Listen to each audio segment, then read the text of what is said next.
So today we're going to look at frequently asked questions, sometimes shortened to be FAQs. So Devin, how would you explain what is a frequently asked question? So a frequently asked question is something that the IATF publishes, and it better explains either a requirement in IATF 16949 or rules. Okay, and Niall, how often do these frequently asked questions get published? Again, the issues crop up from time to time because any interested party can kind of suggest an FAQ, or more importantly, a requirement that needs clarification. The subgroup within IATF will review that, will draft an FAQ, and then that would get published. And that normally happens about 2 or 3 times a year. FAQs would be published. Okay, and a question I've sometimes been asked is, can an auditor raise a non-conformity against a frequently asked question? What do you guys think about that? No. Right, so it's different to a sanction interpretation. Yeah, it's then, not changing in the that respect. intent of the requirement. It's just explaining that requirement based on a lot of questions that we're getting. Yeah. Right, so it sounds as if this is useful guidance for auditors and also organisations. Yeah. Where can we go and find these frequently asked questions? They can be found on our website. On the IATF Global Oversight? Yeah, okay. absolutely.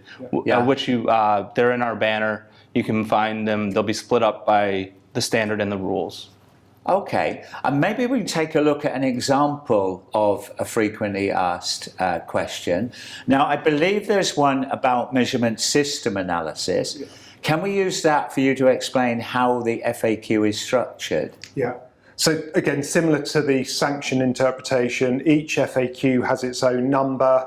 It links to a requirement, either in the rules or in the IATF standard, and then it's structured in terms of a question and an answer. So we almost record the frequently asked question, and then we respond with the description. And I think generally with FAQs, they are more wordy because we're trying to explain what we mean by a particular requirement. Yeah, and obviously one of the technical tools in IATF is measurement system analysis. I see sanction interpretation 6 offered some guidance against that. Now, I think the question that somebody posed was, are MSA studies required for each instrument or device? What was IATF response to that? Maybe using that as an example. Yeah, so basically we were getting a lot of questions on suppliers getting non-conformances for not having an MSA study on each specific piece. Right. Which is not the intent that we had. It's that family.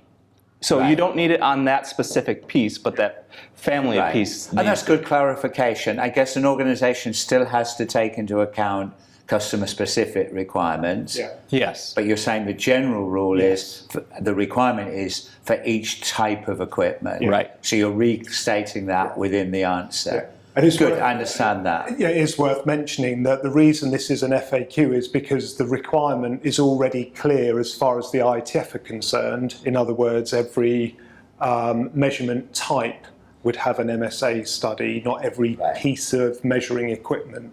Okay, I understand that. And if I'm an auditor or from an organisation, where do I go and find, or how do I find out whether I've got the latest FAQs? The easiest way is to subscribe to the website. Absolutely. That way you will automatically receive an email telling you that something on the IATF website has been updated. Okay, and that's free of charge? It's free, it's quick, you just enter your email address and you will then receive an email saying something has updated, be it an FAQ, a sanction interpretation. Okay. It's worth pointing out the languages as well. They're translated into the... Yeah, we have 13 languages that the IATF translates into. So all, and I saw that on the website. All sanctions interpretations and frequently asked questions will be translated into those. Okay, so just to summarize then, frequently asked questions give guidance against a requirement. Auditors cannot raise non-conformities against a frequently asked question. They have to go back to the requirement that is either within the standard, IATF, or within the IATF scheme rules.